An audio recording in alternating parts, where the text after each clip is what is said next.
Hello everybody and welcome to the stream. Tonight we are recording an episode of The Private Citizen. Yes, I am woefully late. It is a conglomeration of things. I had played Valheim too long this morning, which put my whole day, made everything later than it did. Then I wanted to go running, didn't want to let that fall off over the side because I kind of made this promise to myself that I'm not going to skip on the training about a year ago, and it's worked really well for me. So I did that.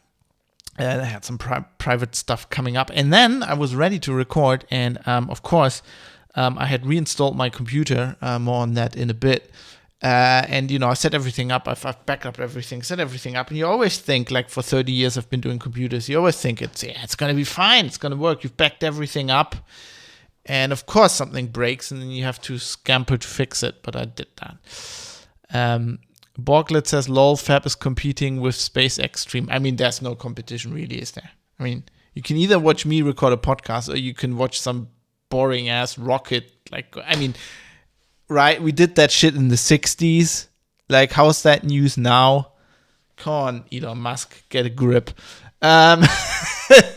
So yeah, apparently I'm doing that. I had no idea that is on. I've been just head over heels in work. Let's see if the screen sharing works. I haven't broken that. No, I haven't. As you can see, I'm now using Voice Meter.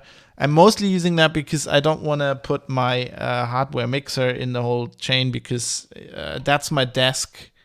It's full enough as it is. So I'm mostly using that to just do software. At some point I'm gonna get a mixer or like a MIDI fader or something. Right now I'm just using that. I just need to fade the intro music a bit and shit like that. And I can't do that with the built-in mixer. That's just horrible. Anyway, let's test everything. Let's see. We need to get this going. Otherwise I'm not gonna get the show out today, which would be a bummer. I don't know if I can manage it anyway, but I'm gonna try. So let's do a test recording here. Well, that works. That looks good.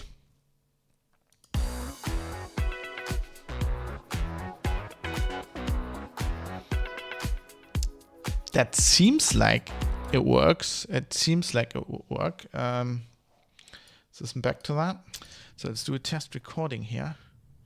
Well, that works. That looks good.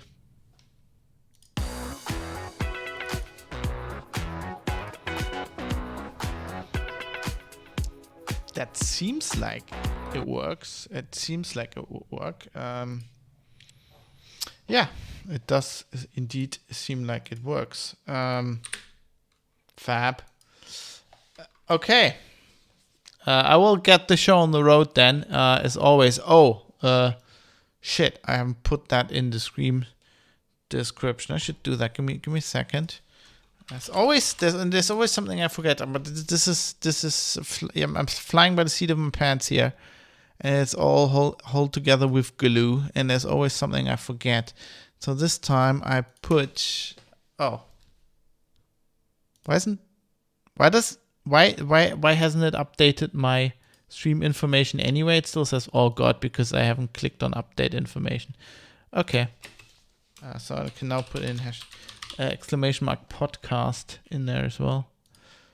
Right now it's fixed. Yeah, so that was broken anyway. So good that I noticed that. We're not streaming Valheim. That is a lie. But I can now do this. And you can also do that when somebody comes in and is wondering why I'm not interacting as I normally would. That is automated now. So with that disclaimer out of the way, let's get this show on the road, shall we? Let's get this show on the road. Let's start recording here, and I'll try to get this intro done in one go. I've been really good at that lately, so maybe I should be doing it. Maybe you want to see. We want to see that. That's probably better. Okay. Let's do this.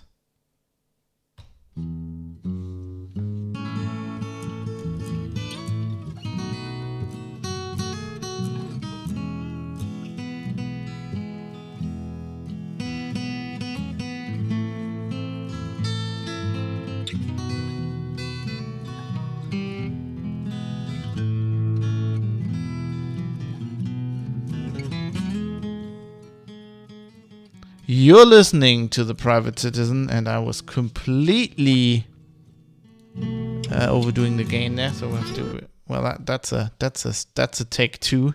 If I ever heard one, I was completely blowing out the gain there, so I need to kind of wait a minute. Yeah, that's better. Okay, let's do that again.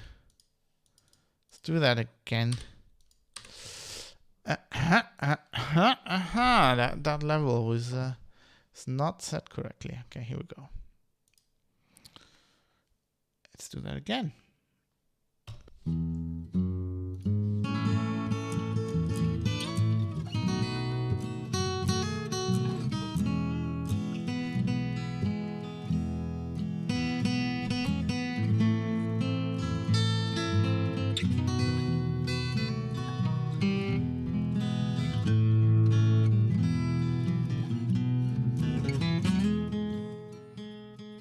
You're listening to The Private Citizen, a podcast about IT, tech, politics, privacy, that is defending your right to have something to hide. My name's... What the... See, I don't do this. This is it. So I don't do this for like a week. Like usually I do this every week, right? So I skip 1 week and I'll completely fuck everything up. Take 3. Why did it do that? Take 4? That's like an audio artifact. This is what I get for changing my workflow. Why is it doing that? Okay, we can't have that. We can't have that. That sounds like shit. Right, but we can do something else. Wait. We can of course do something. We can just do that. Right. Playback default. Right. Actually, probably wanna stop after one song. Does that? Okay, stop after current. We can do that. Okay. Right.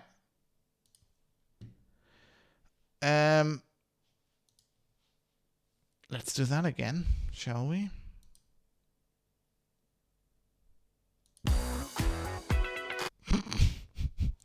Today is not my day. Today is not my day. That is like in the...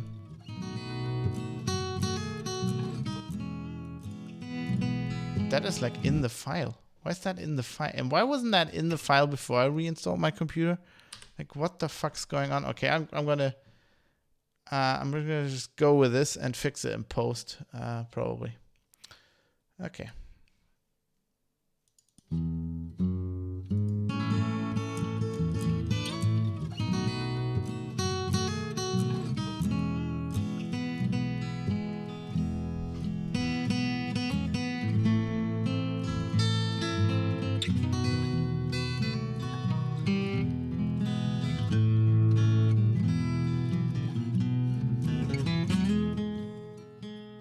You're listening to The Private Citizen, a podcast about tech, politics, and privacy, defending your right to have something to hide. This is episode 58 for Wednesday, the 3rd of March, 2021. Ubiquitous license plate recognition. Hello, everybody. Thanks for listening. My name is Fab. Welcome to a new episode of The Private Citizen. I skipped a week, but I'll make it up to you. It'll be I'll do 2 episodes probably next week. Can't promise anything yet, but we'll sort that out. It's a bit touch and go at the moment. I'll get into that in a second, but thanks for you being there. Thanks for listening to this. I hope we have an interesting topic today.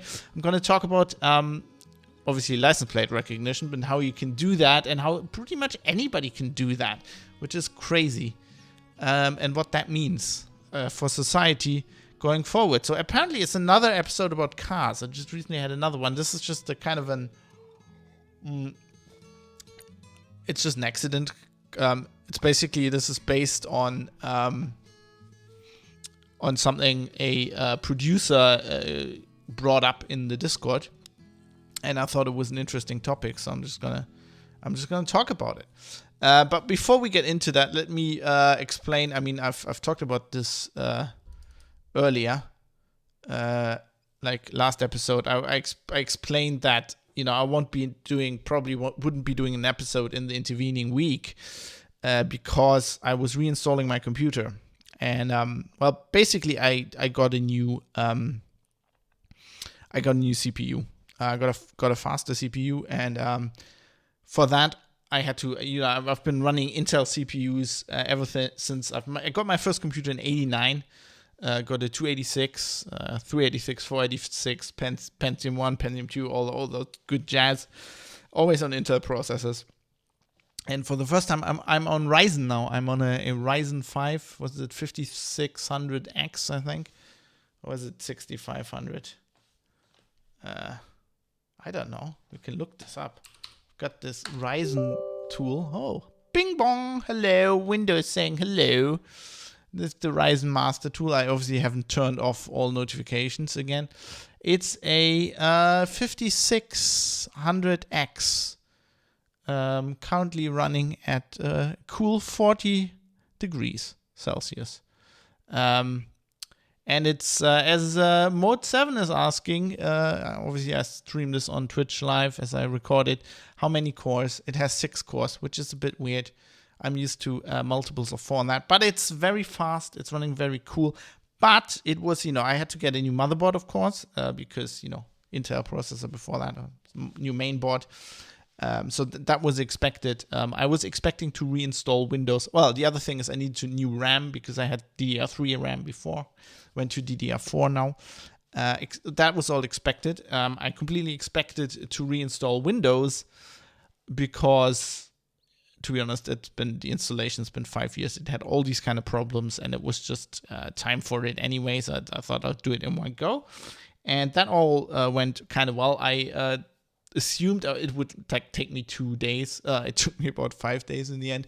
Basically, the other thing was I had to run like, you know, backups. Of course, I mean, I'm running regular backups, but you don't want to have Schrodinger's backups. So it took this opportunity to test all the backups and to reorganize some stuff and to plan a little bit better what apps I'm going to put on this because I just had installed so many things and deinstalled them.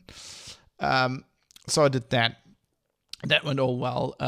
Installing Windows was obviously very fast. Linux I didn't have to reinstall, just kept the partition. I jiggled some hard disk around, but then I realized I was running out of storage space on the backup server, so I had to buy 2 4 terabyte drives, wait for them to arrive, and all of that. But then I installed everything, and everything worked. And, well, I took the machine apart, installed everything. Basically, everything worked, except I have this like really cool cooler unit for my CPU. Be Quiet, what they call Pure Rock. It's like a big ass cooler. It's really good. Don't skimp on the cooler, people. Worked really well, but obviously I had not considered that there's all these kind of mounting brackets in there. But when I bought it, obviously the AM4 socket wasn't around, so there's no mounting bracket for that. So I basically had to buy a new cooler, which then again, of course, took 2 days to arrive because you can't just go to a store and get one if you need one right now, because, you know, of obvious reasons. So I did that. That went well, but, you know, I just had to wait for the cooler. And then in the meantime, I thought, let's put the stock AMD cooler on there that comes with the processor. It says like a high performance AMD cooler. Yeah, right. Put that on, so I could at least install Windows and start installing some apps, right? And that cooler's horrible. It runs very hot, and it's very loud. Like you'd be hearing it in the background right now. So I like to have a very quiet and very efficient cooling system. So I just bought a Pure Rock 2, I think. And, you know, I took the machine. I didn't put the case back together, but, you know, I had to rejig it. Everything took longer than you thought. And then just as I was sitting down to record the show, I thought, I've got everything sorted out. I've backed up everything. I've backed up all my VST plugins, my Hindenburg, everything I'm using, right? Everything is like set up. And of course it isn't. And of course things break, which you then have to fix. So, but it looks like we're up and running. I'm ready to record a podcast. So that is a plus. I will, as I said, I will make up that one episode. Maybe next week. That's the current plan. I can't really promise, but there'll be an episode on Wednesday anyway. That's kind of what we're doing. I hope I'm very late today. I hope I get this episode out on the Wednesday. I've just dated it for Wednesday, so otherwise I'll have to fudge that a bit. I'll just put it out. It'll be Wednesday in some time zone. We'll have to just go by, Eastern Standard Time or something like that. But with that out of the way, let's get into the topic we want to talk about here. Let's talk about license plate recognition.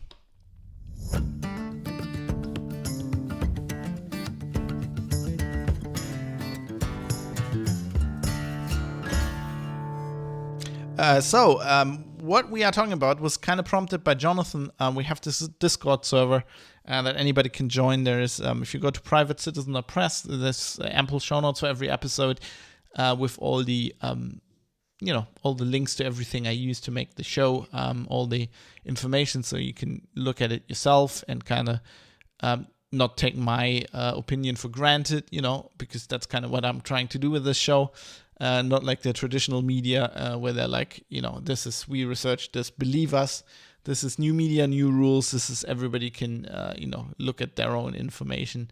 And I think that's very important. So I try to facilitate that. But anyway, so that's at privatecitizen.press. There's also a link, a contact link in the top header that you can use to write me feedback, which we're going to talk about some feedback on the previous show later, which I appreciate a lot. But also there's a link to the Discord server where, you can talk to other producers of the show, which I find is interesting. Anyway, Jonathan was posting in there about, he sent a link to a TikTok video, which is like this guy building his own license plate scanner. And he's basically you can see him climb his roof with a laptop, and he has a camera up there, and the camera looks out on a stretch of motorway. I think he's in the US, and he just installed there's this system you can use. I think he used OpenALPR, and it just his camera just records license plates, right, and sends it to the cloud, and then this open source system just recognizes them. And fills up a database with license plates. And of course, if you're a techie, that isn't really in itself. It's not very surprising, and it that the technology exists and that you can do that wasn't surprising to me. But I think it has very important implications that we need to talk about. So I was aware of this because of OpenCV. I had looked into OpenCV years ago. I actually had a little project when me and my wife, back at the time, my girlfriend, had hamsters. We had a hamster terrarium, and I rigged up a Raspberry Pi with a webcam to basically because hamsters only come out at night and you can really see them a lot of the time. I rigged up this system where it would the webcam would actually basically be on 24/7, but only record video when it detected movement. And OpenCV is this kind of huge open library for all kinds of computer vision, real-time, basically real-time analysis of video feeds, and you can teach it to do all kinds of things. And I just used basic motion detection, right? And then it would just record a video, and then you'd have some video of the hamsters running around. So I knew about this kind of thing, but now turns out if you couple that with machine learning, or you bypass OpenCV completely, like a lot of people are doing now. They're just going straight to like machine learning algorithms. You can do, like, I found an interesting article of a guy who basically did the same thing as me, except he took the Raspberry Pi and took the Pi camera, which didn't exist back in the day when I was doing this. I was doing this on like a first generation Pi. And he like coupled that with a G4 modem and mounted it in his car behind his windscreen. And he actually uses 3 different machine learning technologies, or as they would say in in the usual PR speak when they want to sell you something, AI, artificial intelligence. And he used that. He actually went for a cloud solution where basically he didn't use like the guy in the video I was talking about before, like a service that does it for you. He just rented AWS, or she. I actually don't know. They,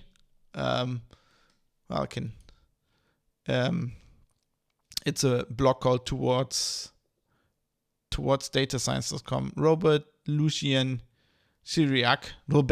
probably is in France, as I can tell by the license plates.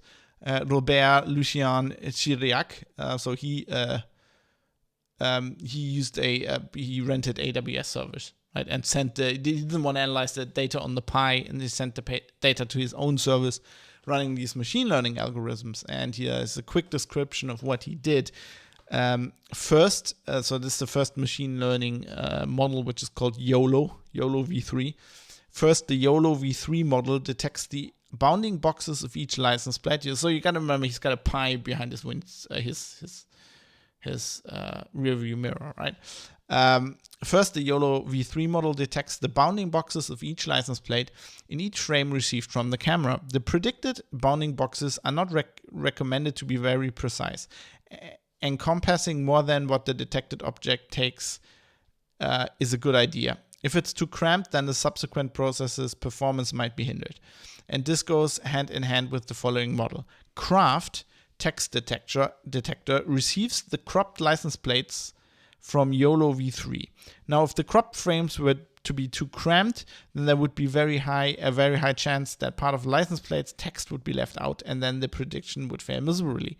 But when the bounding boxes are larger, we can just let the craft model detect where the letters are found. So basically, he just takes raw frames from the Pi camera and uses one AI, in air quotes, machine learning algorithm to crop out where the license plate is in the picture. And then he uses a second model that is used to recognize text, right? Which now has presumably a cropped image with the text in it to detect the text. This gives us very precise locations of each letter.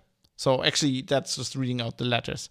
And then it says, finally, we can pass on the bounding boxes of each word from craft to our CRNN model to predict the actual words. Well, which aren't really words, they're just license plate, but you know.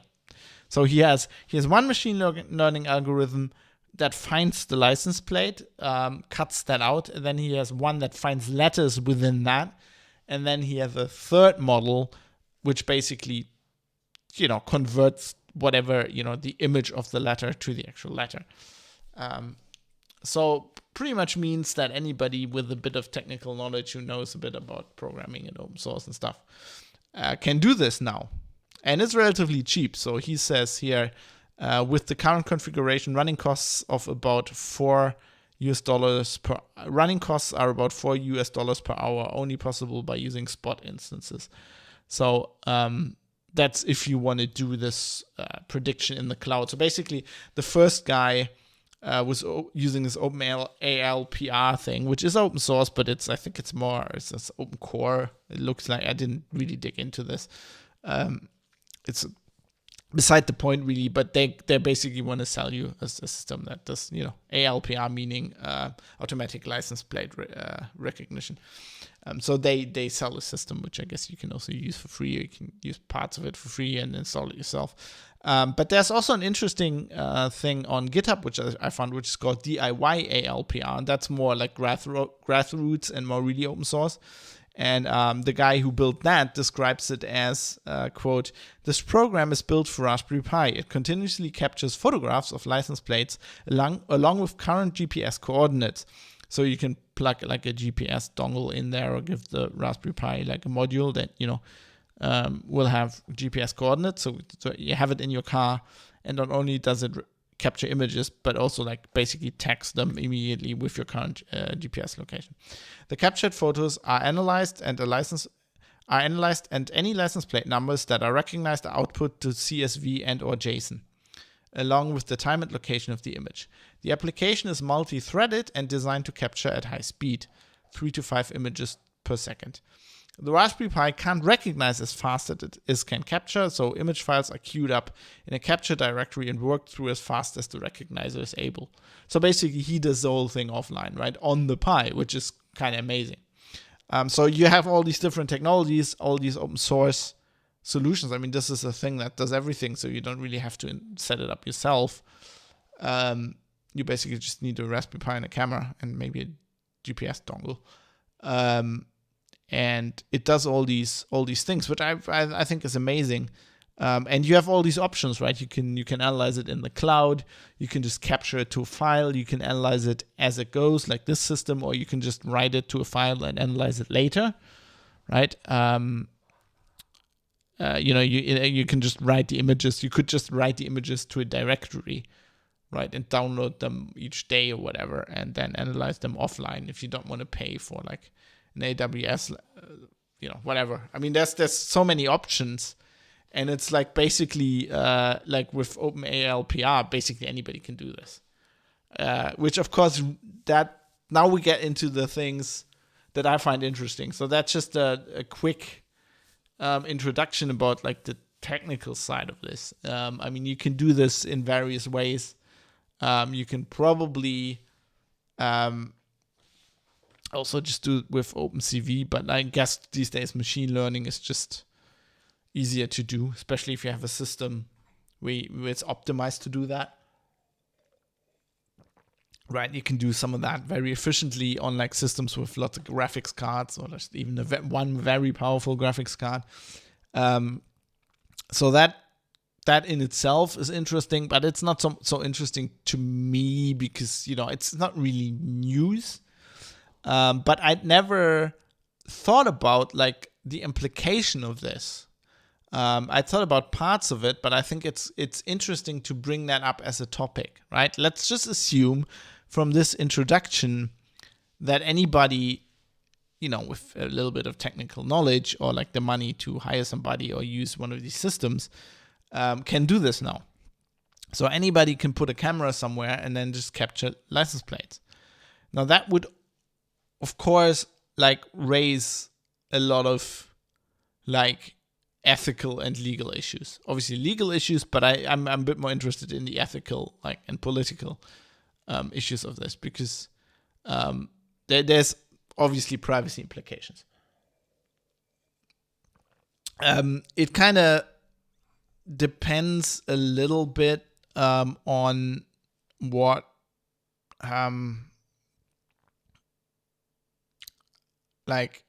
it does depend a little bit on sorry, I'm just distracted. I need to set a marker here. For some reason I'm just noticing my audio recording is a bit delayed. Wait, give me a second. Wow, that is delayed. I just need to stop this recording here for a second and just check if that's recording that correctly. If something's going wrong. Something is weird. Wow, that is delayed. I just need to stop this. Okay, that's okay. I don't think that's an issue in itself. I wonder if, let me just have a look here. I I wonder if it's getting. Are you getting like? Are my lips in sync with audio on Twitch? I'm wondering if voice meter is fucking something up. So that's the problem when you do it like me and you do it very unprofessional. Not only do you reinstall your system, but you also introduce a new thing into your workflow, and then everything goes to hell. Looks good. Okay, I was just getting worried. I was just talking there. I was getting worried. Now I need to figure out what I was saying so I can seamlessly go back in. Sorry about that. I'm a bit frazzled today, I think. Set a marker here. For some reason, what was I saying? It does depend a little bit, like, it does depend a little bit on on what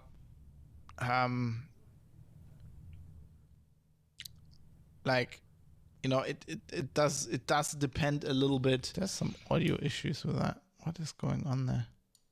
Wait, I'm a bit more interested in the ethical and political issues of this, because there's obviously privacy implications. It kind of depends. Okay, I think we can go back in there. But I'm a bit more interested in the ethical and political issues of this, because there's obviously privacy implications. Okay, let's do that. Let's go back in there. Right. Sorry about this. There's obviously privacy implications.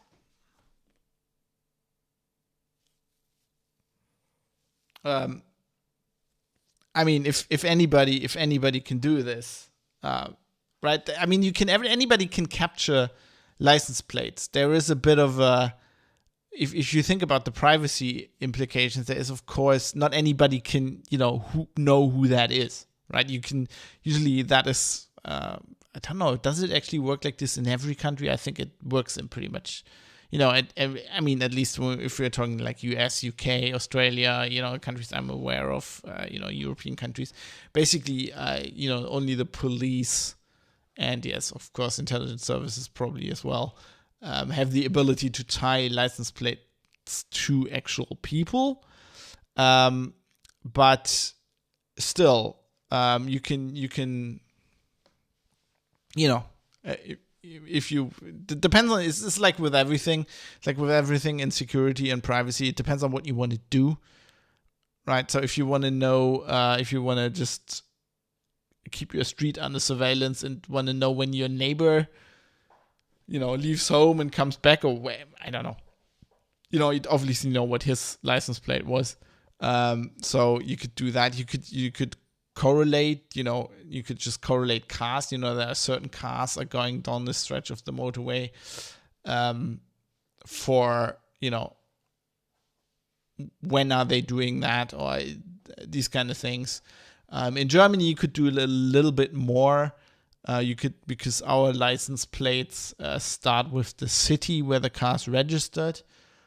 So you can correlate some stuff there, although that's not true anymore in all circumstances, because for a few years they have now allowed you to move without re-registering your car. So, for example, I moved from Hamburg to Düsseldorf, and we move a lot, and I didn't really want to get new license plates. Düsseldorf license plates start with a D. Hamburg license plates start with an HH for Hansestadt Hamburg.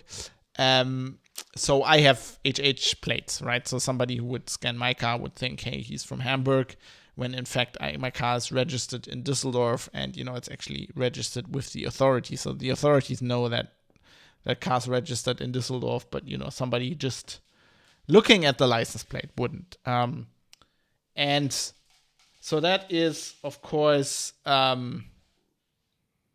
there's limits to what a normal person, like, I feel like when you talk about license plate scanning and data sets like that, there is a limit. There's two different things you have to talk about. Is the state doing this, or are private citizens doing that, right?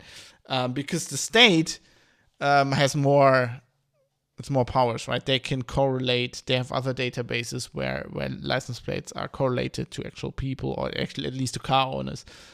So you have to be a bit more careful when the state's doing that. It's a bit different when private citizens are doing it.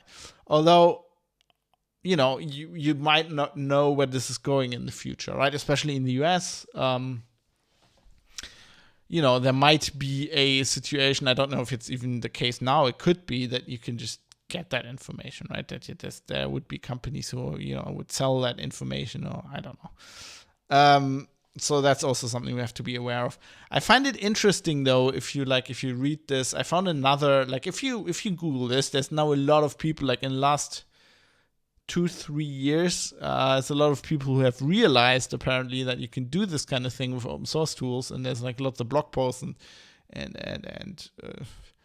articles and how-tos on how to actually do this, and mostly with Raspberry Pis, but also with other hardware and different combinations of hardware and stuff. But lots of people have done this, and I find it interesting. I found another one of these where I think a guy from Australia was kind of outraged that the Australian police bought license plate scanners who are very, very expensive.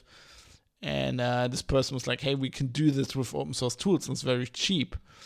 And I just love how they just assumed that this can be used for positive effect without, he even says the Orwellian nature in the little quote that I'm going to read in a second. But so they were aware of this, the dystopian Orwellian nightmare, but they're still presume that you could use the positive effects without that. So the actual quote from this article goes like this: while it's easy to get caught up in the Orwellian nature of an always-on network of license plate snitches, there are many positive applications of this technology.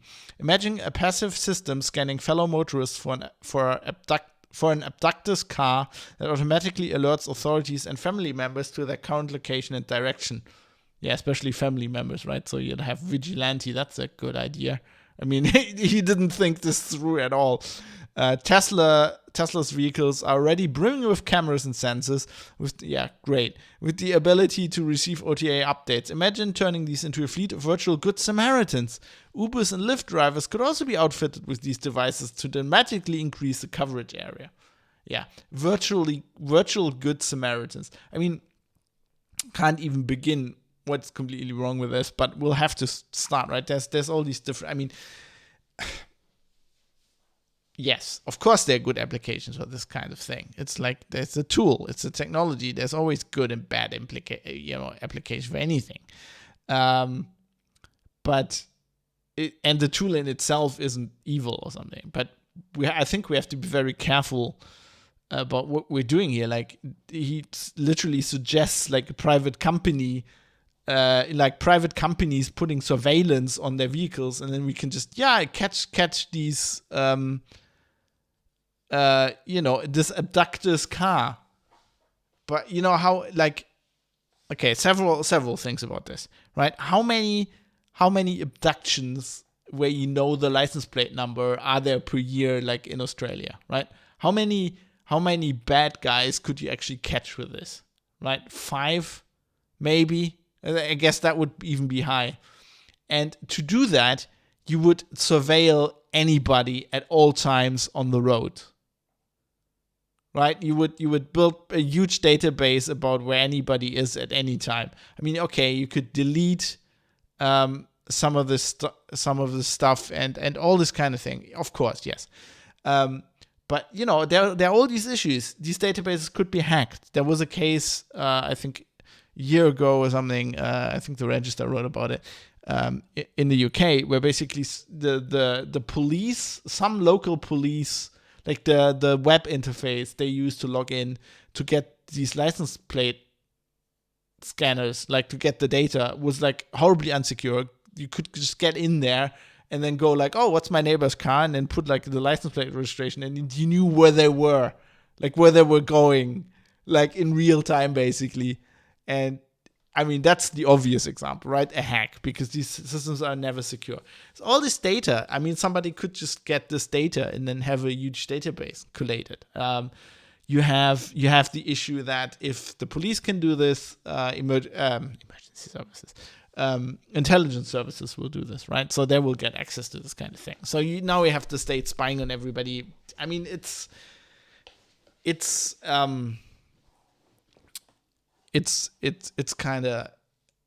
of crazy. I just find these people crazy that assume that this kind of thing is, yes, of course, they're good uses, but that's not what we have to think about. I was thinking about this today. I went for a run, and I was basically thinking about this topic, and what occurred to me was, look, with all this is something I've struggled for like now over a year to put into words on the podcast. I think the thing we need to be aware of with these technology and privacy issues is the following thing.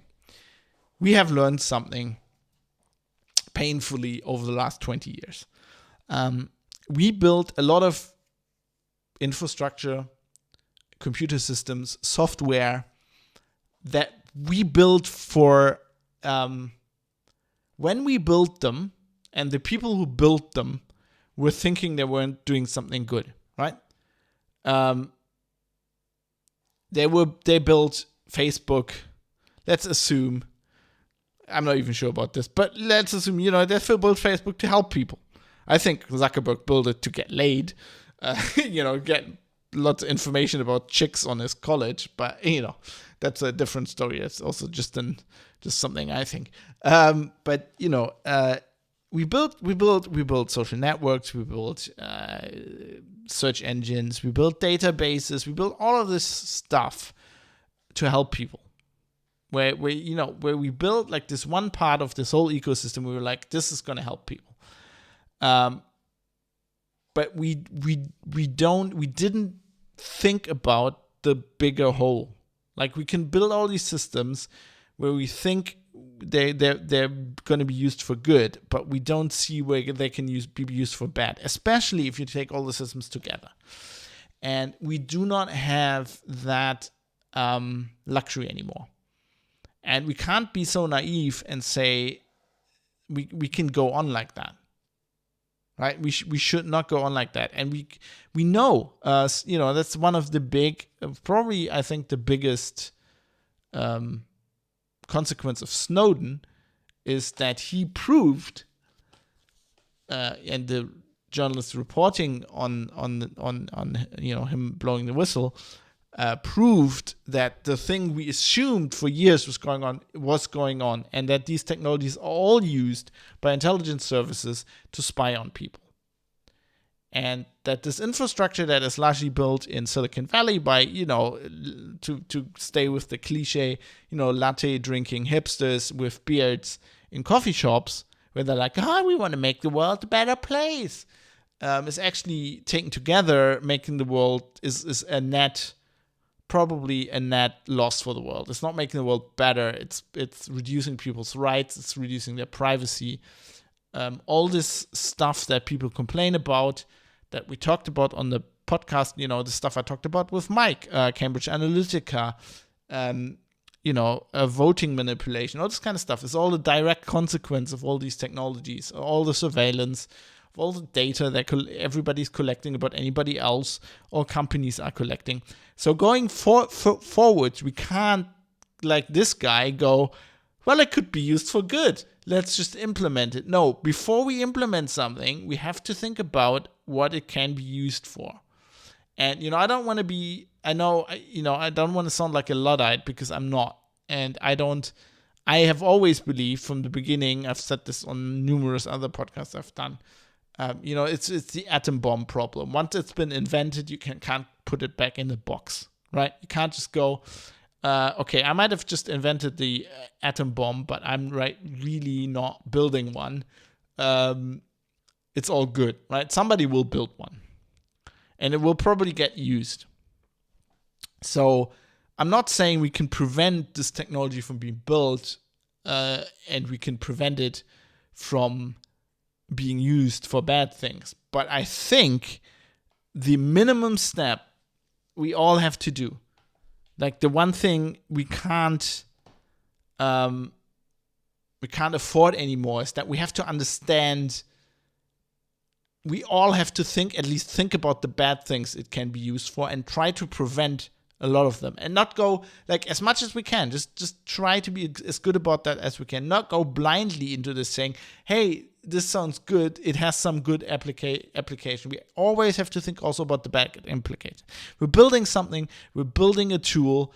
We're building a website, whatever. We have to think about what happens if somebody hacks into this? What happens if somebody gets their hands on this data? What could this data be used for? And it just amazes me when people. I don't understand how people cannot do this anymore. I mean, I understand how politicians are like, hey, this is a good idea, let's do this, because they don't have a clue about anything. But this is like the guy who's writing this, like, oh, the Australian police is spying on everybody, but the system they built is too expensive. So let's give them a system that is cheaper and let's build it everywhere. And let corporate companies, let them be in control of it. You're like, what? How is that making anything better? That's making it worse. And I'm not saying don't write your blog post about this.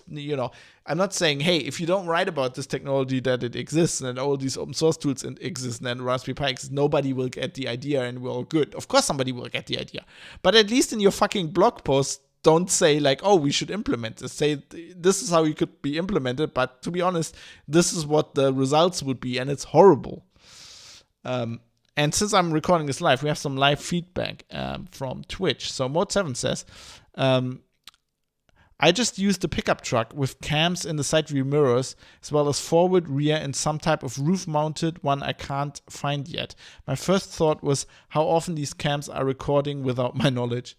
Yeah, I realized that I was thinking the same thing, because there's a law it's going to be introduced. I don't know if it's on the book yet, but like in the EU, all trucks are going to have these cameras, sensors mounted in the. They basically cover the side of the truck, so when they go around a corner, when they don't see the cyclist, like I think the truck stops automatically and will not kill the cyclist. I don't think it has any recording capabilities, but it could have, right? And it sometimes it actually will have, and they're making these laws and they're never thinking about that thing. I'm not saying we shouldn't have these sensors to save cyclists.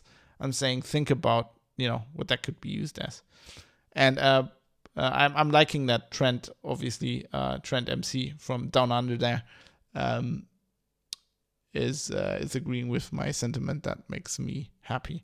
Now there are of course always gonna be the examples where this has helped. So we had a big example in Germany a few years ago. So there was a truck driver who was on the road the whole day, 24/7, and got mad at people. And he had a gun, and so he started shooting at other trucks. I think he shot at about 700 trucks in, I don't know, I think it was almost 10 years that he did this. He kind of said in his trial that he didn't want to hurt somebody, and he always shot at the loads of the trucks, like often like trucks that carried cars, because he was cut off by one, and he said he was nearly killed once.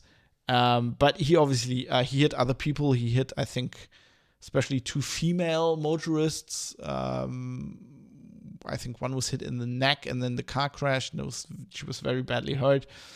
And they found this guy by putting automatic license plate scanners on several motorways, Autobahn, here in Germany. And interestingly, on these toll collect bridges. So in Germany, we have now it's been a long time, so over a decade now, we have toll for trucks. And the way it works is they built these very, very expensive bridges over all German motorways, which have these scanners on them. And basically, you have like this device in your truck, and that if you drive under the scanner, it lets them know that you paid your toll. and it records like every license plate of every vehicle going under the thing. And if you drive a truck and it doesn't get a signal from the thing, I think you can also pay later. But so if you basically haven't paid your toll, it will save that license plate, and it's supposed to delete all the other license plate. Now they weren't allowed.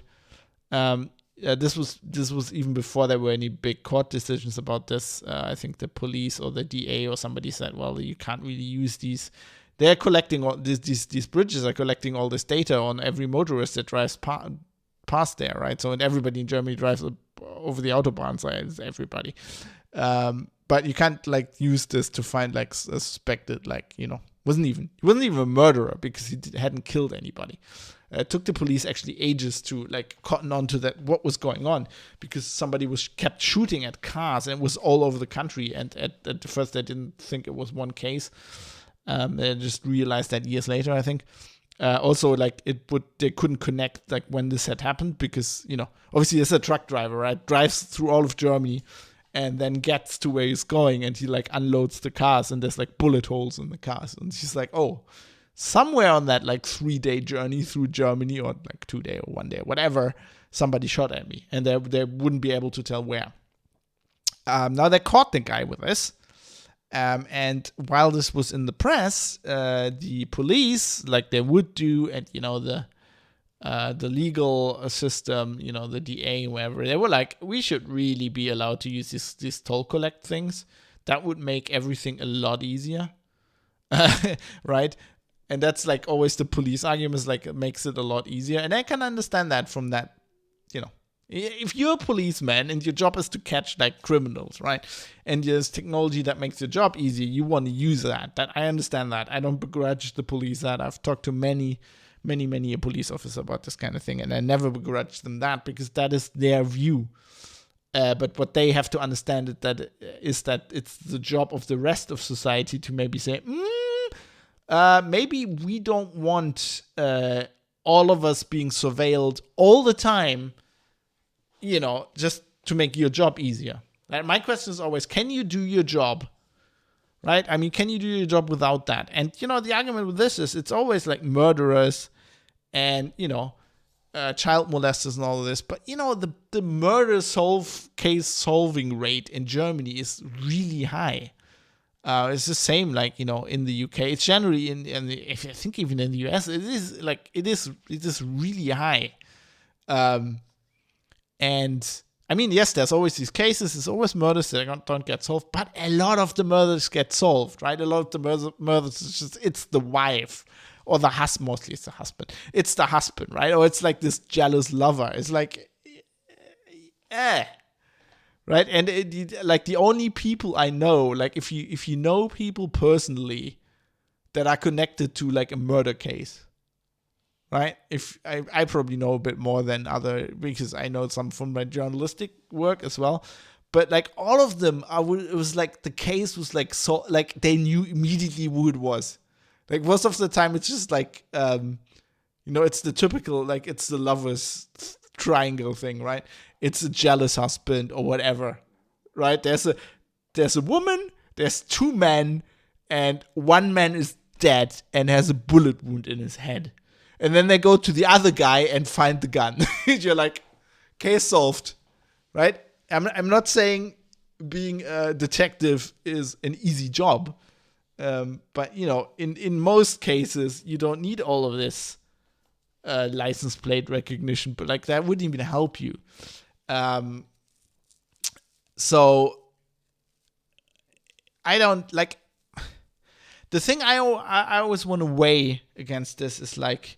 Actually, let's look at the legal situation, and then I'm gonna go into that, because I looked at Wikipedia. I just looked at Germany, the UK, and the US, because I guess that's where most of my listeners are from. A lot of them are also from China, so I have to look into the legal situation in China. I think in China they just scan everything, faces, license plates. But in Germany, Wikipedia says the following. On the 11th of March 2008, the Federal Constitutional Court of Germany, what's it? Damn it. Bundesverfassungsgericht, ruled that some areas of the laws permitting the use of automated number plate recognition systems in Germany violated the right to privacy. More specifically, the court found that the retention of any sort of information, that is, number plate data, which was not for any predestined use, for example, for tracking suspected terrorists or for enforcement of speeding laws, was in violation of German law, which means they can't just record willy-nilly, which is like the big problem, right? So the police can put scanners in certain places and they get they go to a judge and they're like, can we put scanners in here? And that's debatable, like, should they scan millions of motor, blah, blah, blah. But like, it will be for the express purpose to catch a murderer or to catch speeding people or whatever.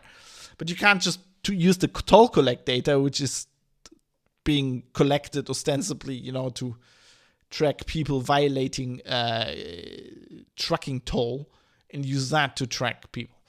In this case, these systems were provided by Jenoptik Robot GmbH and called traffic capture. So that's one of the things. So in Germany, it is highly debatable when you can use that. I think Trent in Twitch is trying to tell me in Australia. I think I know from in Australia they do this kind of thing as well. I mean, we had that one story already, but yeah. So in the UK, obviously, completely different situation.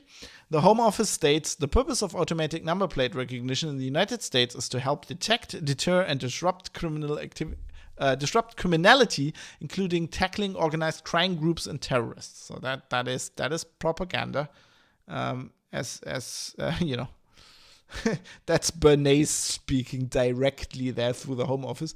Vehicle movements are recorded by a network of nearly 8,000 cameras. I think 4,000 of those are probably in London, capturing between 25 and 30 million ANPR read records daily. That's 30 million records a day.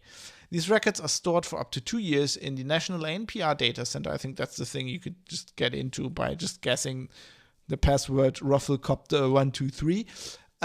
Which can be accessed, analyzed, and used as evidence as part of investigations by UK law enforcement agencies. In 2012, the UK Parliament enacted the Protection of Freedoms Act, which includes several provisions related to controlling and restricting the collection, storage, retention, use of information about individuals. Interesting how these things always get passed, and then somebody thinks about, wow, how can we restrict it later, right? Then nobody ever takes that into account. Under this act, the Home Office published a code of practice in 2013 for the use of surveillance cameras, including ANPR, by government and law enforcement agencies. The aim of the code is to help ensure their use is, quote, characterized. This is interesting because this is why I'm reading this. I'm going to get into this, what they're actually saying here. Quote, characterized as surveillance by consent, and such consent on the part of the community must be informed consent and not assumed by a system operator. Surveillance by consent should be regarded as analogous to policing by consent. I actually find that interesting because, of course, I mean, all policing in a democracy is done by consent, right? So we all agree that we want the state to have the police and that they can basically, I mean, the police job is, to catch criminals, of course, but facing the individual citizen, not knowing if the citizen is guilty of anything. It's basically to impinge their rights, right? The police will impinge your right. In Germany, they will ask you for your ID card. They'll stop your car. Search your car. They'll search you. Things like that.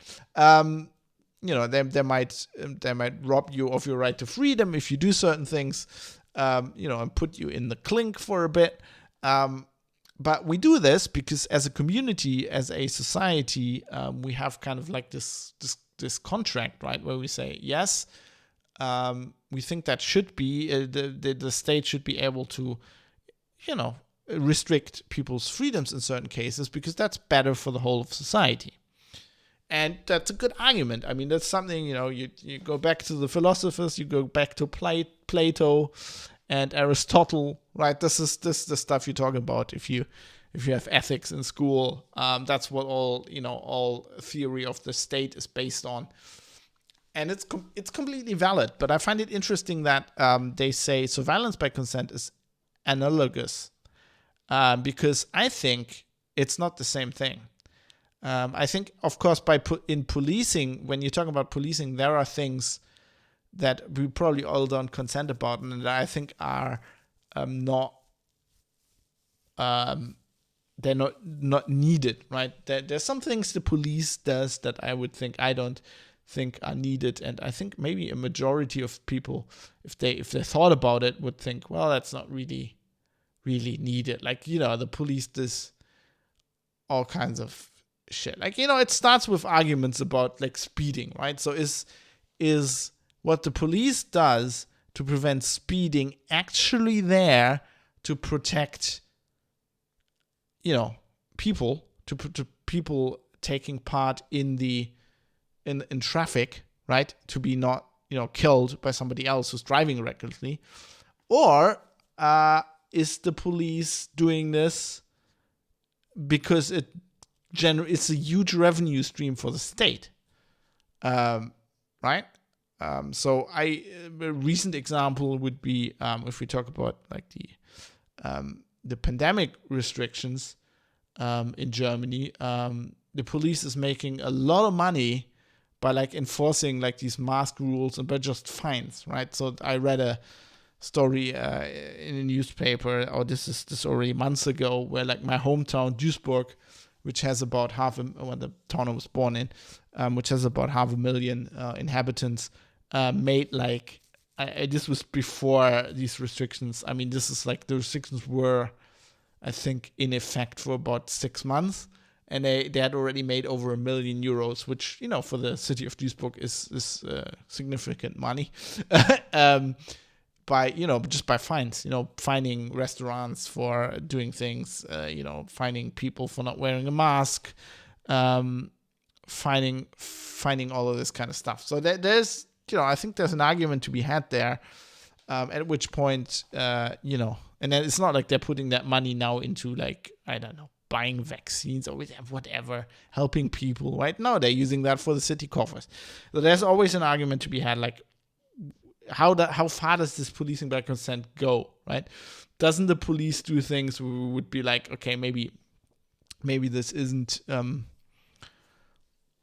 what we all want, and I feel like the same thing is the surveillance thing. I mean, I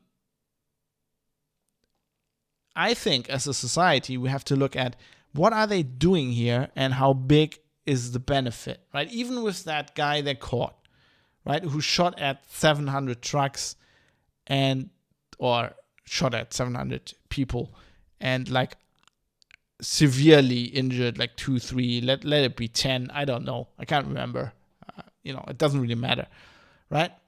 And then you have to think about, like, they installed license plate scanners on the German motorway for like months. They scanned millions and millions and millions of cars to catch this one guy. And I think there is this new knee-jerk reaction in the public, which doesn't understand, like, I think normal people don't think about these things a lot, like maybe you would because you're listening to this podcast. I mean, I'm assuming that's why you found this podcast in the first place. I'm not saying I'm the reason. Just let me make that clear. I think you have, your mind has awoken to these kind of questions, like, why, like, how, like, what is the trade-off there, right? Is it actually, is it worth it? Is it worth this? I mean, we're talking a relatively small invasion of our privacy, but one that is even, in the UK done 30 million times a day. That's too, like, I don't know. I mean, lots of the people will probably catch it twice or 3 times, or whatever, but that's millions of people, right? Every day. So you have to ask this question. And the knee-jerk reaction in the public, I feel, the people who don't think about this a lot, is always, if you can save like one life, right? If you can put one murderer in behind bars, it's worth it. But But that is like an extremely slippery slope. If you start allowing to do the state, let the state do things just because they can save one life, well, they do anything, right? So this is the kind of, this is, for me, this is kind of the same direction my thinking with the whole COVID stuff goes as well. It's like, yes, you're saving lives, but as a society, we have to start asking the question, is that worth it? And the answer might be yes. And I definitely know a lot of people think the answer would be yes. But, right, I think that question needs to be asked. And I don't think that question is being asked publicly. And it's not asked of the politicians who sign off on this. And on these kind of things. Like, is it, like, are these infractions into our privacy justified by what you're actually doing? Like, is it justified to scan millions of license plates each day to solve like a few criminal cases? And a lot of these will just be like minor things where the people probably won't even go to jail, right? Oh yes, we found that stolen car. Well, woohoo! Awesome, you found a stolen car. Well, thank you. And then once every 10 years, like, oh yeah, we found this organized crime drug lord. And you're like, he's an organized crime drug lord. Like, wouldn't you have, like, figured out where the guy was or what he did sooner or later anyway by, like, I don't know, following him around? Is like, and it's always this kind of thing where it's like, it's a knee-jerk reaction by the police to go, we need this because it makes our job easier. Then the argument, that the propaganda, if you will, is like, hey, we can save lives with this. And then the public is like, yeah, let's do this. Then we pass that, and people don't see it might, in itself, might not be actually that big of an infraction, that bad. Like, it's only the police, it's only, in air quotes, only the police who can access data on who this car belongs to anyway, right? But it all piles up. That is what Snowden taught us. Like, all these little things, like all this data collection here and this data collection there, and everybody using Google or using one search engine here, and all of this all piles up, and it creates this, what we have to learn for the future, it creates this data pile. And in the future, this data can be used, can be analyzed, and as we see today, can be analyzed by anybody, right? Anybody who collects data, anybody can collect this data now with the Raspberry Pi and a camera. And the very first episode I did on this podcast was about face recognition. That's going to be the same thing. It's going to be face recognition. It's going to be license plate recognition, all kinds of stuff. Cameras everywhere, all this data, and it all piles up. So if we just say, if we just decide in the moment, yes, we can catch this murderer, that's okay. Yeah, we can catch speeding people, that's okay. If we just do that, then we wake up 30 years later and we're like, holy shit, how did we create this Orwellian nightmare? And that's exactly how it happens. So I'm just gonna, my point here today, obviously, is think about that. Let's have a quick look at the situation in the United States, because there were some amusing things, because people are like, oh, what could possibly go wrong? It's just the police. Well, quoting from Wikipedia, and it hilariously started in 1998. The Department of Homeland Security has proposed a federal database to combine all monitoring systems, which was cancelled after privacy complaints. In 1998, a Washington, D.C. police lieutenant pleaded guilty, isn't that pled guilty? I was pled guilty, to extortion after blackmailing the owners of vehicles parked near a gay bar. In 2015, the Los Angeles Police Department proposed sending letters to the home addresses of all vehicles that enter areas of high prostitution.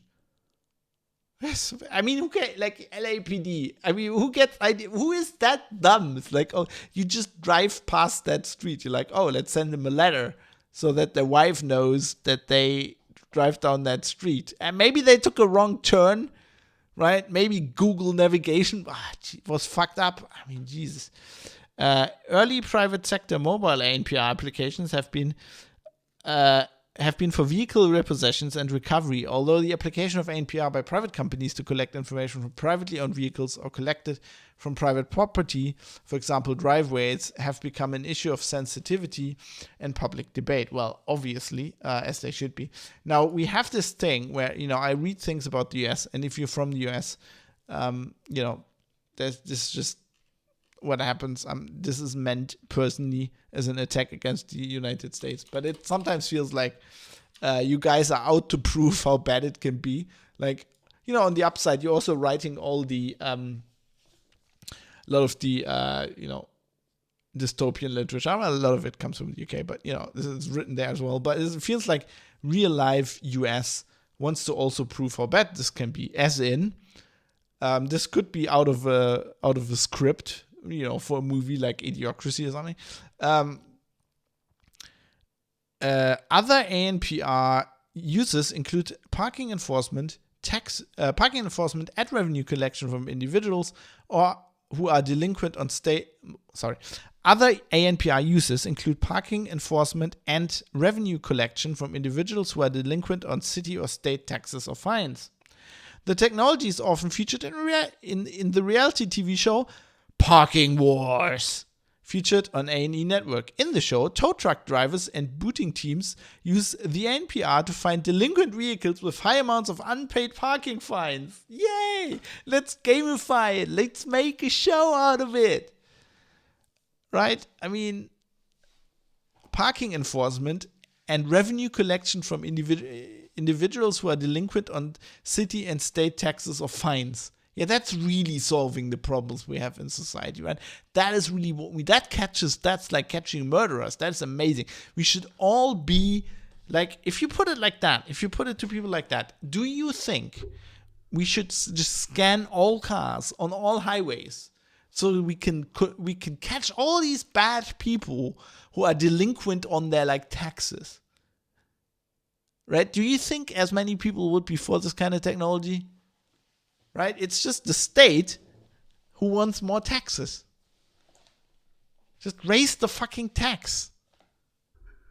just have higher tax. I mean, okay, I say that in Germany, then we have higher tax, and they're still trying to catch people who are delinquent on their taxes with this kind of shit. I mean, it's just, it is madness sometimes. It really is madness sometimes. It's like, on the one side you have this like, let's do this, it's all good, it's all to catch criminals, and then you read stuff like that.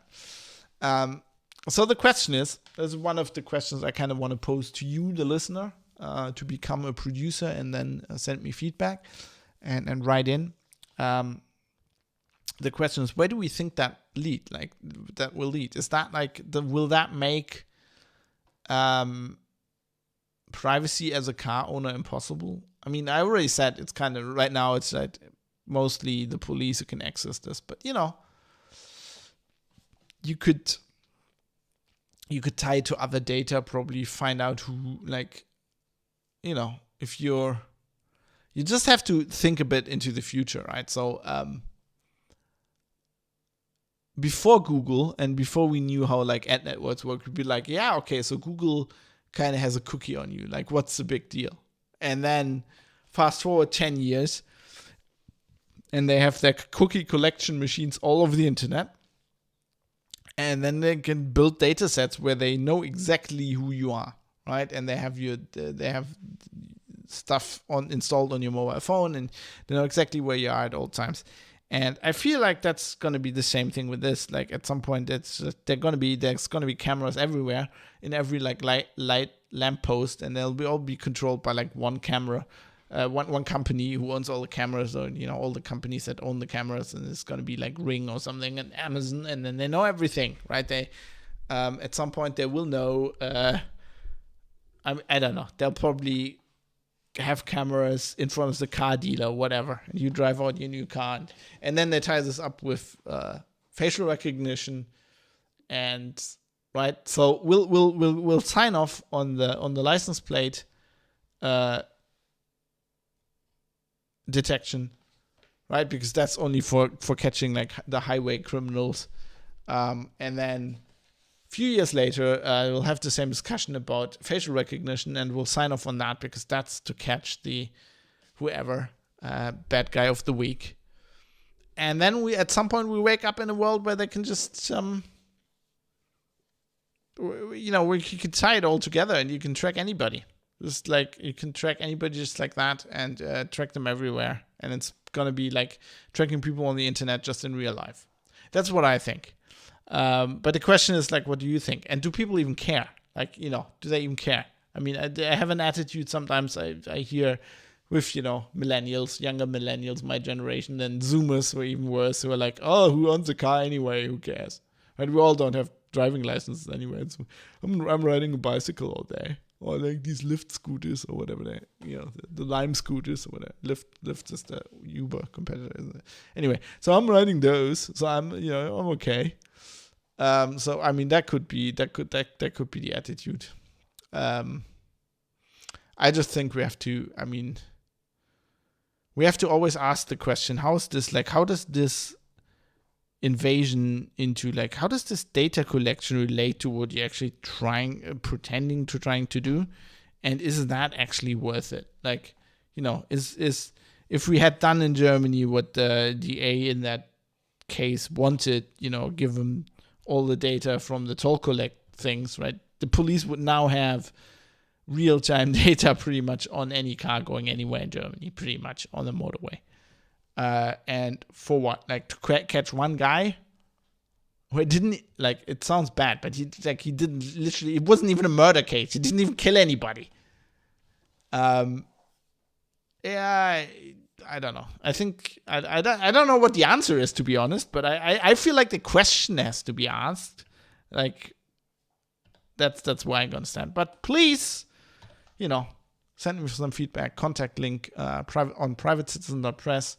Let me know. I want to know what you think. That's a big part of the show, and a big thing of, I can't even say big anymore, big thing of what we're doing here. And speaking of feedback, let's talk about the feedback I've received on previous episodes.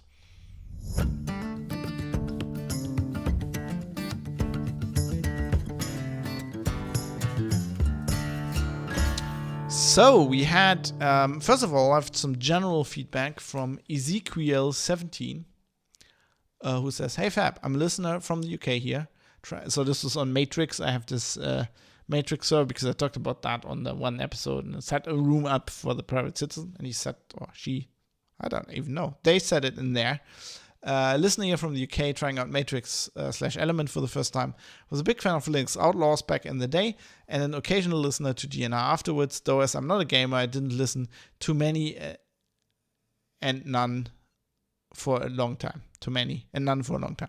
I looked you up the other day after talking to someone about my favorite podcast and was happy to see I was a year late to the private citizen. Anyway, I'm subscribed again and trying to work my way through the back catalog. Glad you're well, and please keep up the great work podcasting. It's very much appreciated. Thanks. It's very much appreciated that you write in and tell me that. I enjoy that. That's cool. Don't get I don't know. Listening to the back catalog will probably be a bit of a trip down, I don't know, in the past. It's only a year, but a lot has happened in the in the beginning. I was still like, let's fight these restrictions. They're just gonna make it the new normal. We need to fight that. Now that's the normal now. It's just the normal. But hey, yeah, enjoy that. Of course, I think, a lot of these episodes are probably pretty much evergreen. I try to talk about issues that, it's not so much news. I kind of try to get away from doing news podcasts. It's just very exhausting to produce, and, I don't know, people listen to them years later, but it kind of doesn't really make sense. Like with this kind of thing, if you listen to this in 3 years, so if you're currently listening to this and it's like 2024, I mean, I still think that's the topic, at least. I hope so. Maybe in 2024 this is already old news and the dystopian surveillance future is there and we have no chance to stop it. In that case, okay. We tried. Had an email from a producer we know well, Yevgeny Yevgeny Kuznetsov from Moscow, who writes in on a previous episode on patient data. Who should own your patient data? Should it be you, the patient? And I asked people to please tell me what they think about it. And Yevgeny did, which I think is great. So I'm going to read out what he said. Some feedback re medical data ownership here. From the perspective of a psychiatrist, I see the point in the general sentiment that the medical data should be owned by the patient. But as it is now, the healthcare institution owns the data and is responsible for its completeness, attributability, legibility, traceability, etc. There's a trail of what data has been collected, when and by who. The data is reliable. Even more important, the lack of data is reliable. If the data is tampered with, there are state watchdogs that will punish the institution. I'm going to keep reading out what he says here. Just one interjection. Basically two. I think Yevgeny, you're operating under the understanding. When I say the patient owns the data, that does not mean the patient keeps the data, right? The proposal I was talking about was like the system, whoever runs the system. I think I said this. We don't really, it'll be up for debate who runs this. Probably the state, Ministry of Health or whatever, in whatever country you're in, but the state health authority. But they would probably keep the data. What the patient owns is kind of the right to give access to that data, right? So the only way maybe they could manipulate it would be by omission. Like this guy he was talking at FOSDEM, and he was also a very technical guy. I think a lot of the stuff in that talk was assumed, like things like you would use technology, like, if I was a PR guy, I would say blockchain, but you just use a cryptographically authenticated database like Git, right, where you can tell if somebody deleted something. Okay, you can always delete the last entry, but you know what I mean. You can tell if somebody deleted something. I think also it would not be. I think basically you'd give the patient a decryption key, and they wouldn't hold the data, but they were the only ones who could decrypt it. So they would decide what to decrypt for whom. I think that's how it would technically work. And also, I think the other assumption you make here is maybe due to you being in Russia and it working that way, but you say the healthcare institution owns the data. Yes, I mean, technically that's true, but you were talking about like the national or the watchdogs or whatever. In Germany, for example, or we're talking about stuff in the US, that would be a hospital, right? In many cases, that would be a private hospital, and it would be a company. And yes, there are watchdogs who can,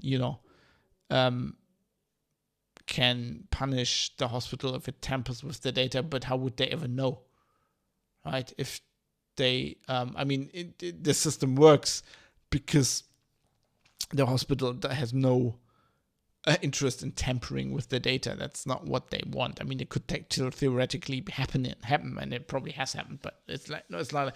That's not a concern because they don't have a financial incentive to tamper with it. The question is, will they sell the data, right? The stuff we were talking about was,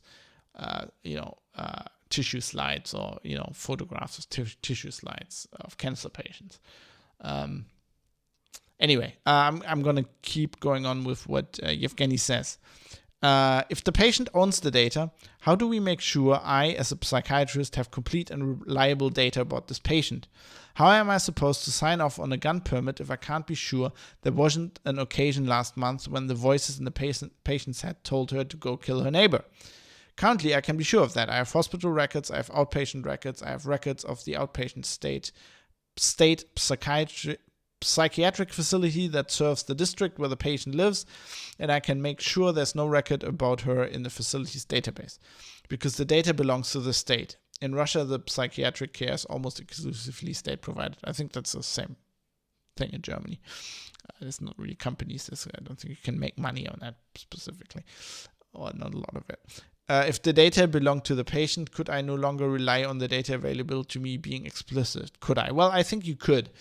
Because the patient would, of course, own the right to the data. But, I mean, there would be exceptions, right? So if we're talking, if he is your patient or she, let's keep with the example. If she is your patient because she has been, let's say there was a court case and she was required by law to go to the psychiatrist, right? Then you would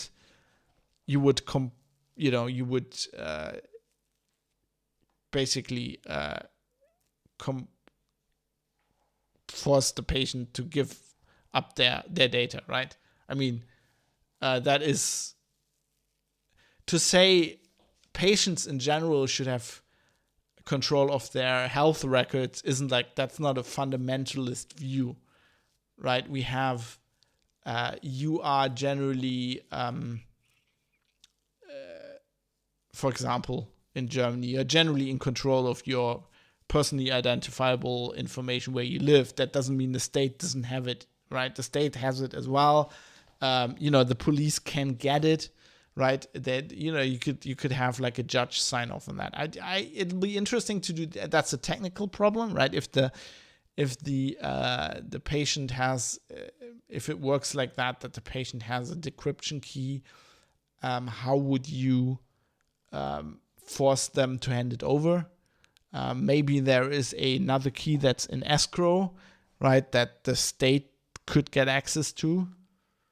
Then there's the question, do we want that? Can that be hacked? Do we want the state to have everybody's medical records potentially? Right, there are questions about this, but I think you could solve this. I mean, you as a psychiatrist probably have a specific.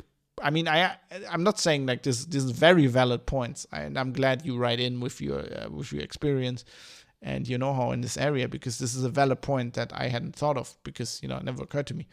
But it's also a very specific point. I think it's one we need to solve if we wanted a system like this. But it probably wouldn't apply to like most of the people.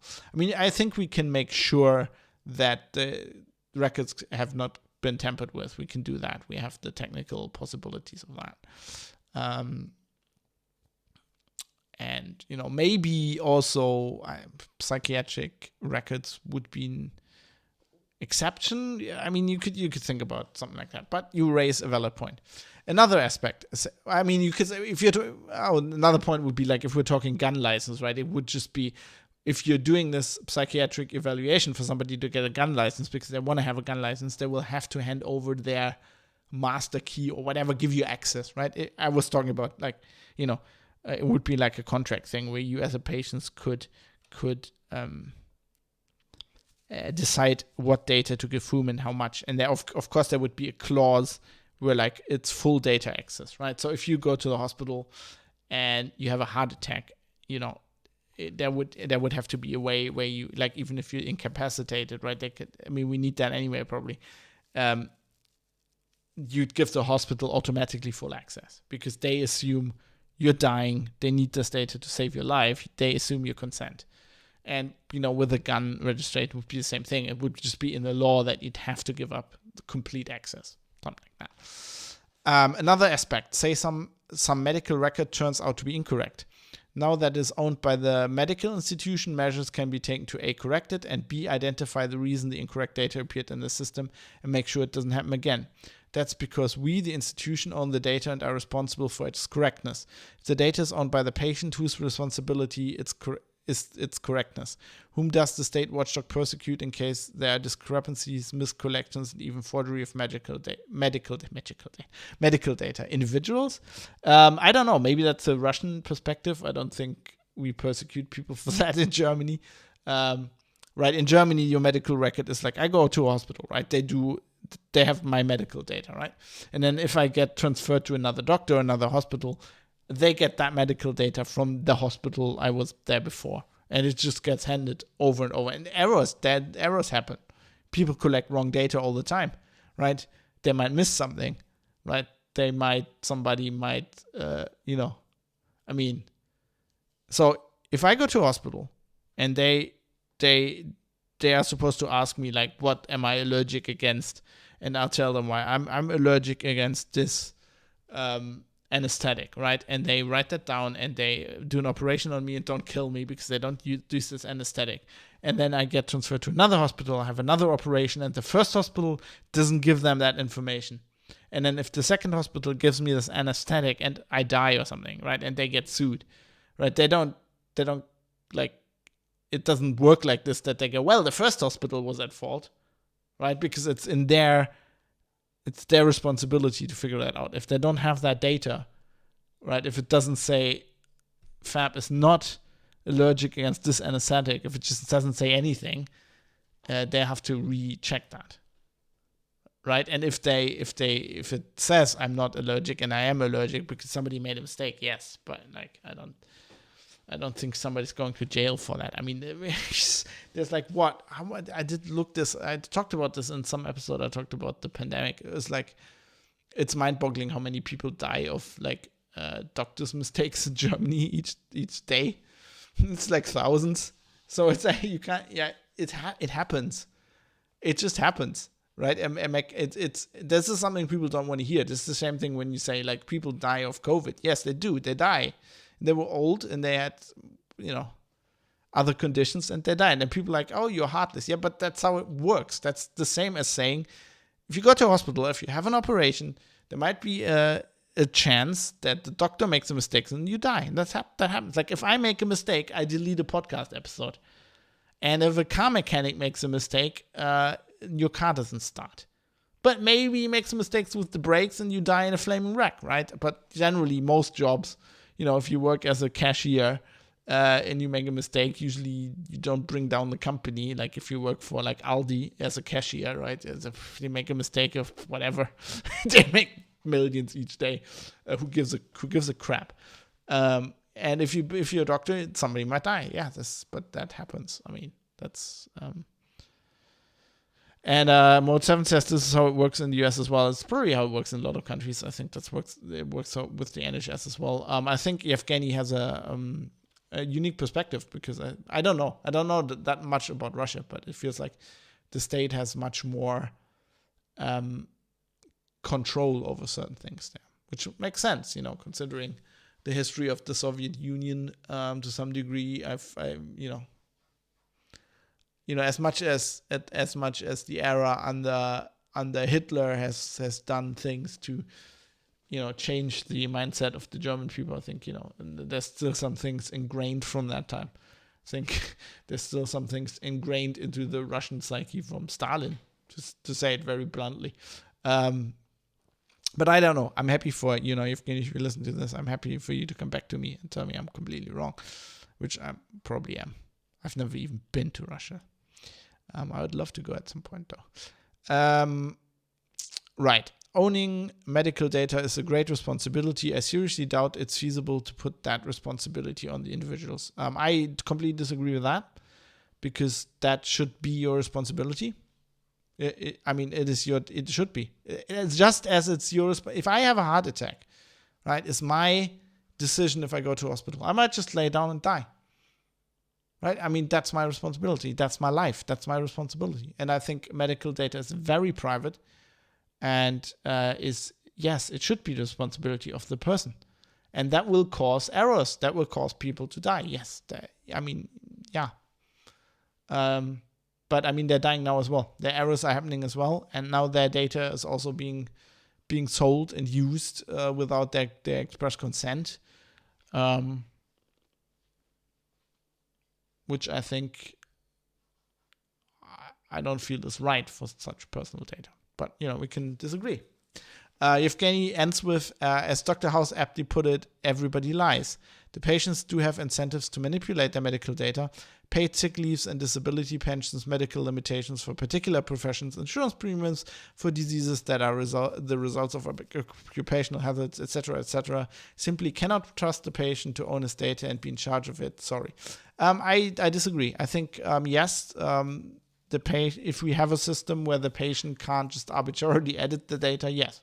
And, what are you protecting against? Yes, the patient will lie. I mean, in your current system, the patient lies, right? There is millions of cases, probably in Germany, in Russia, and every other civilized country on that level with a social system where people cheat and lie and, get insurance. And I mean, that's just par for the course. That always happens. That's just humans.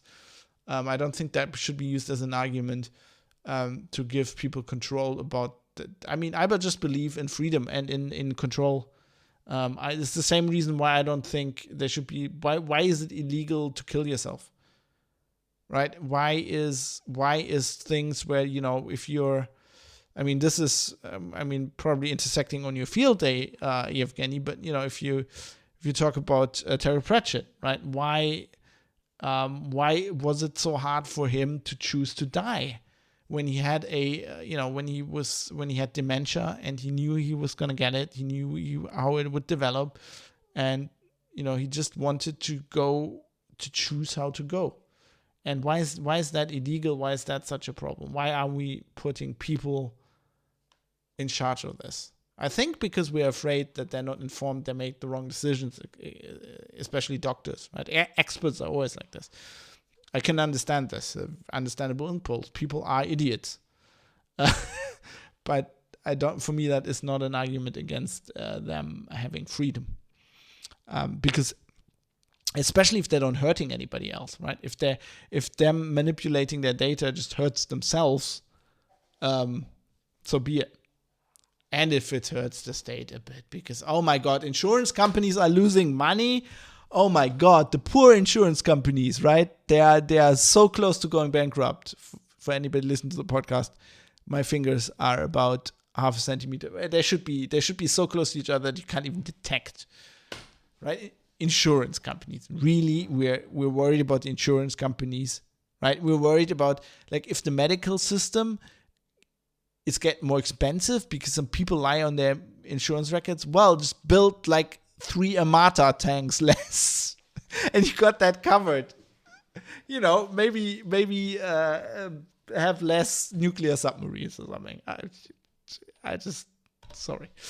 Anyway, we also had an anonymous producer coming in on the same topic, saying, as some recent examples in the American justice system showed, and I'm going to put a link in the show notes here, this is a Wikipedia entry, a list of suspected perpetrators of crimes identified with GED match, which is a DNA. It's like one of these. It's like a DNA technology, DNA matching technology. It's like, it's actually an online service. Sorry. I think. Oh, okay. So I think it was a background service used by these. Anyway, it's data that it's genetic data, right? Which you put in you get a DNA test because you want to know who your great grandfather was, right? And your DNA ends up somewhere, and somebody can buy that, and then it goes to the police, and then they can match that, and they can find murderers, theoretically. Anyway, link in the show notes if you want to know more about that. As some recent examples in the American justice system showed, that even if you're not directly impacted, your relatives could be adversely affected by releasing health records. And this is in response to me saying on the show that, when you're dead, it doesn't matter anyway. Your health data goes in the public domain, probably. And he has a good point. That shouldn't be that way. Spinning the thread of your thought regarding a, quote, for-profit health system, end quote, a little bit further, it isn't too far off to imagine insurance companies inferring from your or your great-great-grandparents' DNA possible health problems of you and subsequently rejecting you. Yes. Good point. Hadn't thought about that. This is one of the reasons why I say, like, why are you sending your DNA to, like, some company? Like, what? That's another one of these examples where, like, what's your, like, okay, your short-term goal is to figure out how, like, for me, it would be like, I don't know, how much of me is like Prussian and how many like Viking genes do I have in air quotes, like, and for that I'm sending my DNA off, and that's going to be stored somewhere forever, and it's going to end up who knows where, right? And it's not like, hey, DNA testing is completely foolproof. I would like to refer everybody to the German Phantom thing. I don't have a link. Just look it up on your favorite search engine. Basically, there were all these criminal cases in Germany where they found traces, like, murder cases, and they found traces, the DNA swabs, and they found traces of one person's DNA. They're like, oh my God, this is the Phantom. He's been all over Germany for years, or she, killing all these people everywhere. Like, it is completely unconnected. Hey, that's an Italian mafia hit. And this we think was the spouse. Why is the Phantom? Is she like a Phantom killer? Like a Phantom killer? Is she like a paid killer, like a hitman or whatever, or hit woman? Turned out, a factory worker's DNA got on Q-tips they used to collect the samples. So and they ran a PCR. This is what happens if you work in a lab. This kind of thing happens. It's not foolproof. Anyway, I thank everybody for writing in. Evgeny, thank you. I'm critical. That's what I do. And you don't have to agree with me, so please tell me. And then often I don't agree with you, but I hope it's a productive discussion we can have here. And if you want to join, if you have a Matrix account, you can join that. There's a link in the episode. I'll put a link somewhere. And there's the contact details. You can write me. There's anonymous whistleblower contact forms, everything. There's a Discord server you can get in direct dialogue with other listeners, other producers, see what they think.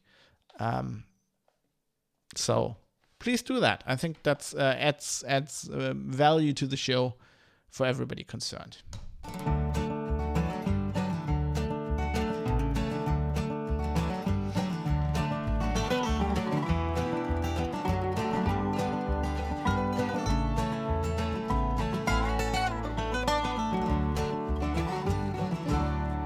With that, the only thing that's left for me to do is to quickly talk about how this show works. I produce it for free for you. I stream it live on Twitch while I do it. I release it as a podcast, obviously. You're probably listening to this as a podcast. Of course, the Twitch recording is going to go to YouTube, so it's going to be on there if you want to see how the sausage is made. And this is all for free, and that's totally okay. You don't have to pay anything. You don't have to feel bad. The idea is, it's called the value for value model. The idea is, maybe you think, hey, I got some value from this show. Maybe this adds something to my life. How much is that worth to me? And then you think how much that is. And then you have the possibility of giving me that money. You can become a patron on Patreon. Or you can just, I have a PayPal address, producers@fab.industries. And you can just send money that way if you want to. You can also contact me. Like if you don't want to do Patreon because it's monthly or because it's not very anonymous, on PayPal, you don't like PayPal, just contact me. We'll work something out. It'll be okay. This model was developed by John C. Dvorak and Adam Curry on the No Agenda show. And they're just like, they get checks. But hey, I was born in 1998. 1990. What? What is wrong with my brain today? I was born in 1983. 1998. How horrible would that be? I was born in 83, right? I don't know how. I theoretically know how checks work. I think I can remember when I was like 8. My father was. I can't talk anymore. My dad was making out checks. I have a vague memory, but I've never written a check and I've never cashed a check. But if that's the only way we can get this done, I'll be willing to try. And with that, let's wrap this show up. So I would like to mention Raul Cabezali, who wrote the theme tune to the show called Acoustic Roots, which I like very much. And I have to mention bytemark.co.uk, a fantastic UK hosting company. They do cloud hosting service. 2 of those they give to me pro bono, so I can give you the audio files without bankrupting myself in the process. It has worked for years, worked since that show that was mentioned earlier, Linux Outlaw, so I'm very grateful to them. But above all, I would like to thank the people who chip in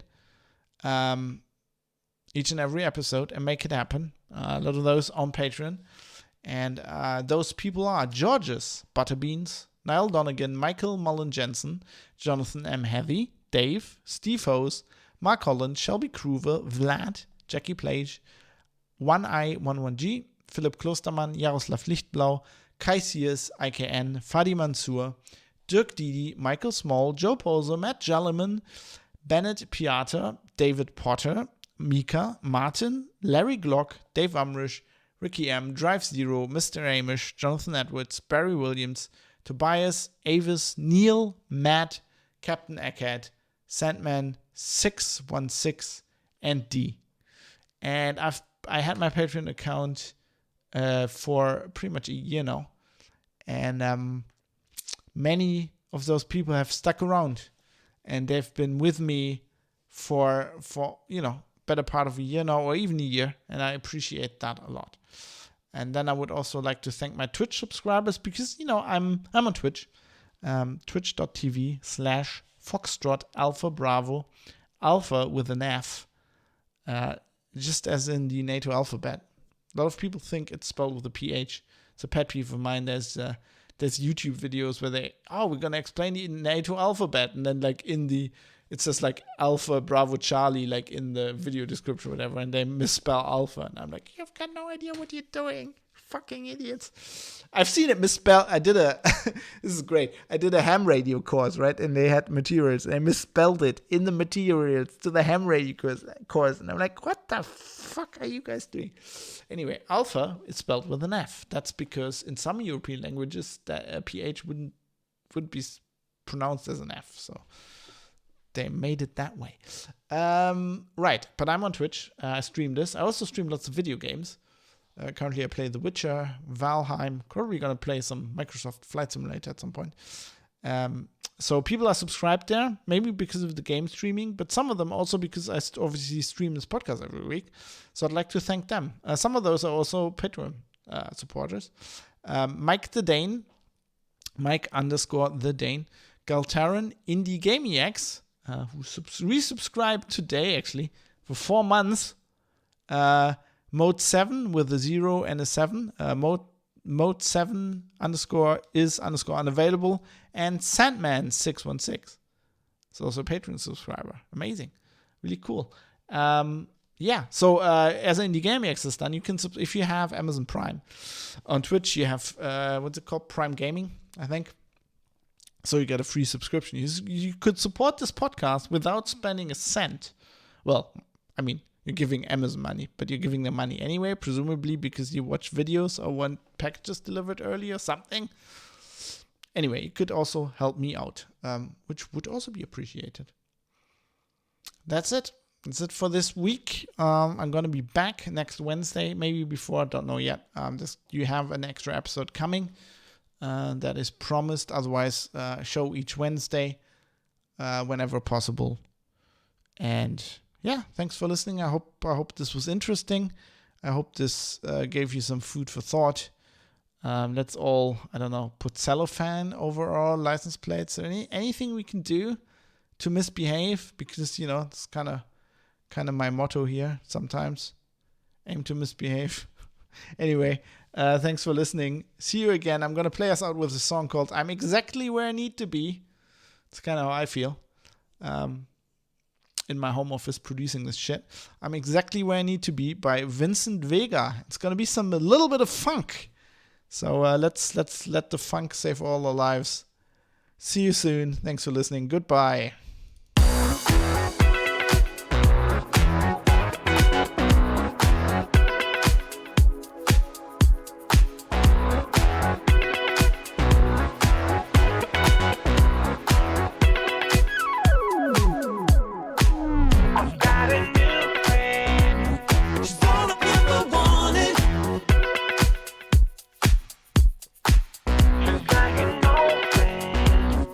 Already bonded.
Right, guys, I've got to fix some stuff in post here. That the changes in my my workflow messed some shit up, but I'll fix that. I'll need to yeet now because I need to get the show out as soon as possible. But please stay on board here. I will want to rate Ben Burns, who is amazing. Who is a musician who produces music, and he does so live on stream.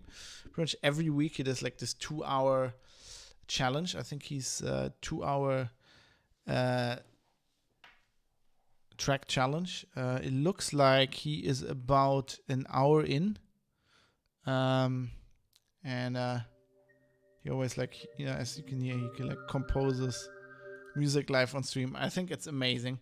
So I'm gonna rate him. Please say hello from Foxtrot Alpha Bravo. And I'll be back tomorrow at, oh God, what time is that? You can always go to fabindustries/stream and you will see my stream schedule. But let me just tell you, tomorrow, hopefully I'll be ready at 5 p.m. CET. I'm going to continue playing The Witcher, which will be fun. Let's see if my soul dies again. I think it's died about a dozen times. Right, and then I will be playing some Valheim in the morning on Friday as well. Until then, I hope you're doing good, and hope you're having a good time, as good as can be expected these days. You know. And thanks for watching. I appreciate it a lot. Thanks for being around in chat and you know, showing me that you appreciate this thing that I do, that I just don't talk into the silence for 2 hours. Anyway, gotta finish the podcast now. Let's rate Ben Burns. Please say hello for me. And I'll see you soon, hopefully. Or you soon me. Or whatever.